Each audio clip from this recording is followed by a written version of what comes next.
Yan, so tara, magpakain tayo mga kanukis sa ating mga alagang mga manok. What's up, good naman sa inyo? Yan, kakagising pa natin. Medyo malaki-laki pa yung mga eye bags natin sa mata. So ngayong araw mga kanukis, i-update ko kayo. Dahil matagal-tagal na tayong hindi nakapag-vlog dito sa ating YT. So yan, napakaganda yung sikat ng araw. Tsaka ito nga pala mga kanukis, yung bigay sa atin ng excellence. Salamat kay Sir Jason nga pala, Sir Jason Lagua Mangala ng excellence. Ayan, ito yung ating patarp dito sa ating munting backyard. 360 tayo mga kanok. Ayun o, nasisiyo. Ayun sa brooder, mga manok sa flying pen, breeding pen, naka-cord. May kulungan tayo, dalawang pulit lang din. Dalawang inahin lang din yung ando doon. Ito, nakapalibot. Yung ating puti na 7 months old. Ayan, magkapatid. Saan yung ating mga manok? Ngayon mga kanoks dito sa ating backyard. So ngayon, itong ating mga season andi dito. Ayan, kung napapansin nyo, nakikita nyo, dalawang grupo to sila. Itong malaki, ayan mga kanaway, 2 months old. Itong maliit, yan kung napapansin nyo, yan maliit, 1 month and a half. Ayun yung mga edad ng ating mga season nando dito. So papakainin ko sila ngayon ng GMP2 with feeding, hinahaluan ng Progency. Ayun yung diskarte ko sa kanila. So maya maya na mga nogs, dito muna tayo sa isang batch pa ng sisiw. Ayan o, share sila mga nogs, no? Dalawang brooder, isang ilaw lang. Ayan o, naabutan nyo talaga ng umaga. Kakapunta lang natin dito sa ating manukan. Ang purpose ng ilaw na ito mga kanogs ay hindi na pampainit sa kanila, kasi itong brooder na ito ay mainit-init na yan. Oh. So ang purpose na ito is para maliwanag lang, nang sa ganun makakain sila tuwing gabi kung gusto nila, kasi may patuka dyan na nakababad, may tubig. So titingnan natin ngayon kung ubos na ba yung ating naibabad na patuka. So ayan, ubos na mga kanokis. Ayan o, wala na, nagkanda ipot-ipot na. So ngayon, lilinisan naman natin yan. So dito tayo sa kabila. Silipin natin yung kabila kung naubos ba yung patuka. Ayan, naubos din mga kanokis. So medyo malinis naman. Lalagyan lang natin yan agad ng patuka. So kuhain natin. Kuhain ko muna mga kanokis. Yan sila. Oh, ito ay running 1 month na din mga kanokis. Ayan o. Ang babae nito is dalawa lang. Ay ang kanaway ang magkatabi yan o. Sa tatlo. Yan, dalawang babae lang yan. The rest ito, lalaki. May tubain, malatuba na lumabas. Ayan, lalaki. So dito natin, lagyan natin ng patuka. At ito naman yung stock ko. Bali, ano bang tawag dito? Cabinet. Stockan ng mga patuka. Pag bukas dito, ayan, meron tayong mga probiotic. Ayan, Progency. May mga vitamina tayo dito. Itong T-Fox 48. Para to sa nag-iipot ng kulay pula. Nandito sa likod. Saan ba? Wala. Pero basta ito yung mga nag-iipot ng kulay pula, puti na basa, dilaw na basa. Ito yung gamot. Andito pala mga kanokis. Ayun o. Ayan, sa taas. Para sa manok. Ayan. Ito yung mga gamot na kailangan kapag ganito ang ininda ng iyong manok. Yang nasa taas. Ayan. Pakibase na lang mga kanokis. Medyo tatagalan ko. Ayan. So walang iba. Ito yung ating ibibigay. Ayan, napaka-effective to. Kaya yung mga sisiw natin, ganyang edad. Ayan o. Kita nyo naman. Walang malungkot.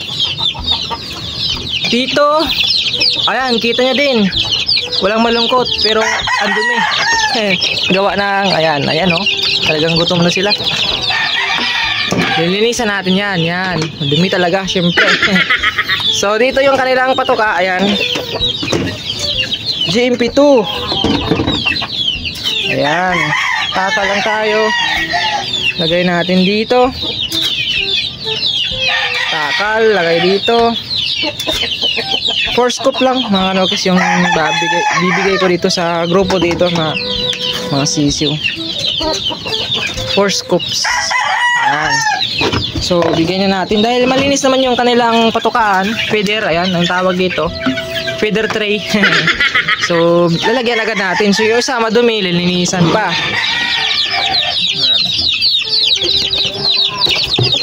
Iya. Yan. Kain-kain na yung ating mga alaga, oh. Lalaki na, mga nugis. Maliliksi. Talagang wala tayong makikita na malungkot na sisiw. So, ayan, linisan muna natin itong isa. Dito, mga nugis. So, ganyan lang. Malinis na yan. Hagis doon. Ayan, oh, palinis na. Ganun lang, mga nugis, no? Oo. Yan, simple lang. Ayan, oh. Talagang malinis na. Dito naman is 3 scoop lang yung ilalagay ko. Kasi konti lang naman sila. Ayan. Pag sinubrahan ko kasi ng scoop, baka matapon lang yung patuka na ilalagay natin. 3 scoop lang. Ayun. Lagay na natin sa kanila.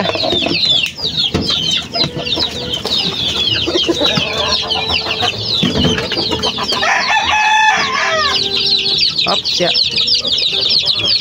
Dito. Yan, oh. Yan, ganyan ka-excited din yung kumain yung dito ng mga sisiw. Sila ay 5, 9 na piraso. Tama ba? 1, 2, 3, 4, 5, 6, 7, 8, 2, 4, 5, 10. Mga ano kay 10. Dito naman, patubig kanila. Ayun.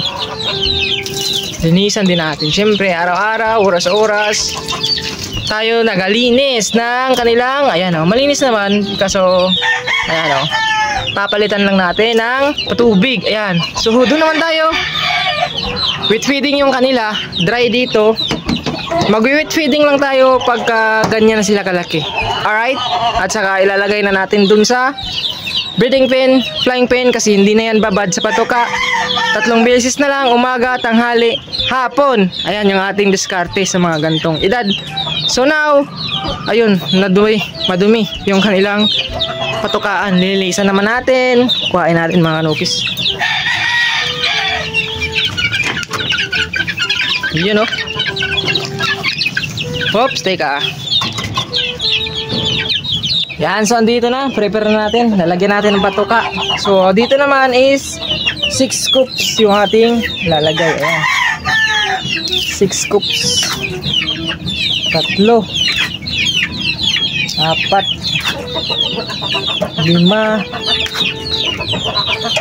6. So, haluan natin yan ng, ayan, protein C, mga nukis, no? Vitamina sa lahat ng henerasyon. Mula sisiw hanggang sa malalaki. Ayan, syempre, probiotic. Bigyan natin ng 2 takip. Ayan. Tapos basain lang. Yan, kaya 6 na takal lang yung ating nilagay kasi pag sobra naman. Dahil nito, puno na mga nukis. Pero saktong-sakto lang to sa kanila. Sisiw natin na andi dito. Tapos haluin lang natin na maayos. Nang sa ganun, ma-dissolve talaga yung nailagay natin na vitamina at probiotic na herbiotics. Lagay natin mga nukis. Yan, ganito sila ka-excited, oh.